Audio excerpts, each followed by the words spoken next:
I wanted to start with asking you about the origin of the film and of the story. And of course, I mean the first trip to Poland that you took with your now wife in 2008, but also the deeper connection that you have to Poland. Sure. First of all, thank you so much for asking that and for knowing about that trip. Yeah, basically my wife and I came to Poland in 2008. I came here because my aunt, Doris, in the movie we call her Grandma Dory, but in my life, her name is my Aunt Doris, and she grew up in Krasnostav, and she moved to New York, and she had always told me about her great relationship with Polish people, and it was unusual because a lot of times, American Jews feel like the relationship between the Poles was not very good, but I always heard the opposite. And so I wanted to come here and see for myself, and I wanted to see the house she grew up in and see the town where she lived in Krasnostav. And when I came here, I just had the most incredible experience. I absolutely fell in love with the country. I saw just this beautiful modern life in Warsaw and in Lublin and Krakow, and also this just incredible, historically significant villages and monuments, and it just felt like this amazing meeting between the old and the new. And I fell in love with the country, and I always thought, God, it would be so great to film a movie here one day. Yeah, but you said that the first visit at the house was anticlimactic. Yeah, exactly. When I got to this little house in Krasnostav, I thought I would have some amazing, cathartic feeling of being in this place that was important to my family, that housed my family. And I just didn't have that feeling. I was just staring at an apartment building.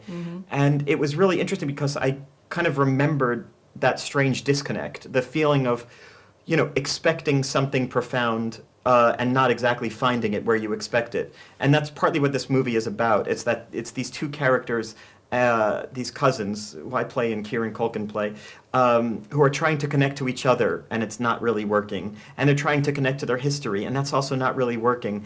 And they end up feeling like the catharsis from realizing who they are personally. And so at the end of the movie, you have a sense that they have grown in some way, but that their connection to each other has not grown. Yeah. You originally wanted to play Benji, I heard. So what made you, or who made you change your mind? I see your question. Yeah, basically, after I finished writing the script and I was thinking about actually making the movie, I thought it'd be so much fun to play Kieran's role because it's the fun role. Kieran has, a great time while we were filming. He's fun and charming and dramatic and crazy. And I thought this would just Kicking be great. the doors and things like that. Yeah. Exactly. And but our producer is Emma Stone, and she, has produced a lot of movies that she has acted in. And she told me it's not going to be a good idea for you to play this kind of unhinged character while also managing a set of 100 people on a movie set. And she was right. And so I played the character that was more like kind of me, David, who was kind of more shy, regular guy. And who suggested Kieran Culkin? Was he in the picture from the beginning, or was there a long process of finding the right person? So there was this scene that we filmed at the monument, at the Warsaw Uprising Monument here in town. And the day I had written that scene, I was meeting at night with my little sister, and I had read her the scene just to say, hey, isn't this funny? And so she read the scene with me from the script, and she said, there's only one person in the world who could do this part. It's Kieran Culkin. And so as I was writing, because that's like maybe 30 pages into a 100-page script, so as I was writing the rest of the script, he was kind of in my mind a little bit, and he is just 1,000 times better than I could have ever expected.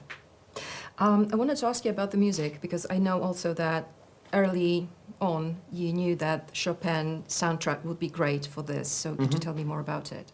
Yeah, I mean, I love Chopin's music. I'm not a big classical music lover, but Chopin to me is just like the greatest music in the world. And when I came to Poland in 2008, my wife and I tried to visit his house, which is a museum here. And it was closed, but we took pictures outside the house. The outside is also beautiful. So outside is nice too. Yes, exactly. We got a taste of it. And when I was writing the movie, I was looking at all my old pictures from my trip here, and I saw there was a picture where my wife was like dancing in front of the Chopin house. And so I just started thinking, wouldn't it be great to have the soundtrack of this movie be Polish Chopin music, And so I started listening to his music, and then I started writing scenes, and I was listening to the music, writing scenes, and I started to write all of the music into the scenes so that every scene has some Chopin piece playing on it. And then it was in the script, so when we were on set, I would play the songs for the cinematographer, and I said, the camera should be moving at this pace because I want to match to this song. And so it just became this amazing kind of, it created a great tone on set to have this music already part of the story. And I wanted to ask you about the visual aspect of the film, because it was very, it was an exceptional experience for me to see Warsaw, that I know so well, through the eyes of your cooperation with Michał Dymek. So what was your approach to filming in Poland and making it so stunning and beautiful, and also so touching, because that was the experience for me. That's so nice of you to say. Thank you, Kasia. My experience of seeing Poland as an American was like seeing the mix of the old and the new. In America, we don't really have that in the same way, because America is a very young country. And so, as an American coming here, what I saw was like, buildings that are hundreds of years old next to glass structures that were built, in the last 4 years.